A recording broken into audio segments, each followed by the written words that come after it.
Et du coup, Norma Alarcon, elle raconte comme toutes les autrices de This Bridge Called My Back, elle raconte qu'elles ne s'identifient pas au grand récit dominant, qu'elles ne s'y reconnaissent pas, qu'elles ont toujours un peu le cul entre deux chaises. Mais en réponse à ça, elles ne vont pas affirmer qu'elles sont fières d'être des femmes queer racisées. Elles parlent de se désidentifier et c'est tout.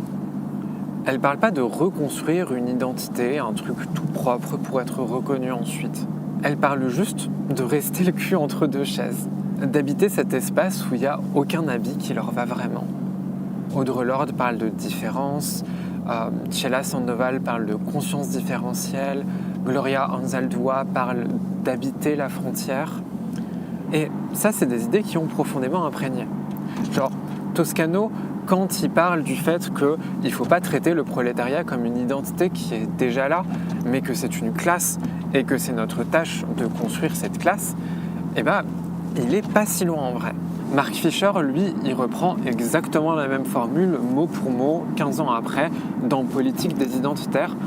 Globalement, c'est le mec blanc que je cite pour que vous écoutiez la leçon. Et bon, dit comme ça peut être un peu bizarre, cette idée de rester le cul entre deux chaises, de ne pas habiter une identité précise. Mais en fait, c'est plutôt assez logique. Genre bon, on lutte en tant que femme, en tant que trans, en tant que prolo, pour abolir l'oppression. Mais c'est aussi les oppressions qui créent toutes ces distinctions et qui créent toutes ces identités. Et abolir l'oppression, ça veut dire au final abolir toutes ces identités. Et c'est un paradoxe. Et c'est précisément ce paradoxe-là qu'il faut embrasser. On va abolir la classe, le sexe, la race, la possibilité d'être un homme, une meuf, prolo, bourgeois. On va abolir particulièrement la classe intellectuelle. Quand c'est des parts aussi importantes de nos identités, on ne sait pas ce qui restera de nous une fois qu'on aura aboli la possibilité d'être un debate bro ou une femme cis qui s'élève contre l'idéologie de genre ou une petite conne d'intellectuel transfemme qui s'élève au-dessus de la foule sur YouTube. Et commencer à lutter déjà, c'est accepter direct de remettre beaucoup de choses à propos de nous en jeu.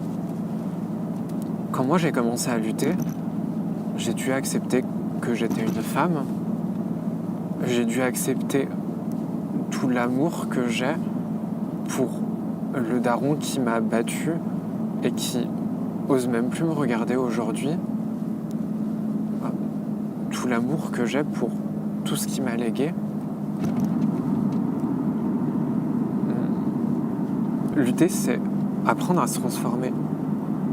La caractéristique de la lutte, c'est qu'elle nous transforme et qu'on n'a aucune idée de ce qu'il y aura après, de ce qui restera après.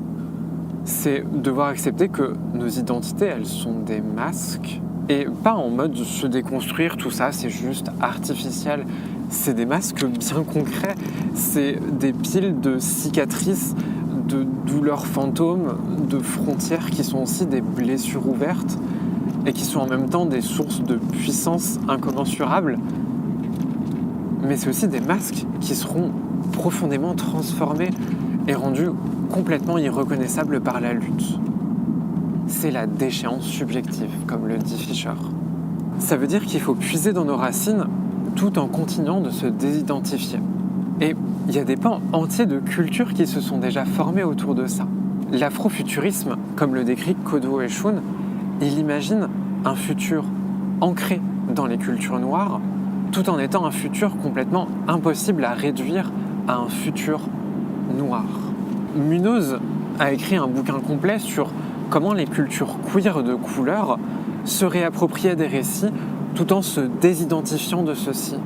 Mais moi, les quelques vidéos de moi qui sont bien, c'est les quelques vidéos où j'arrive à raconter comme une œuvre, même une œuvre que parfois j'ai détestée, m'a profondément transformé et m'a appris un peu plus à habiter la frontière.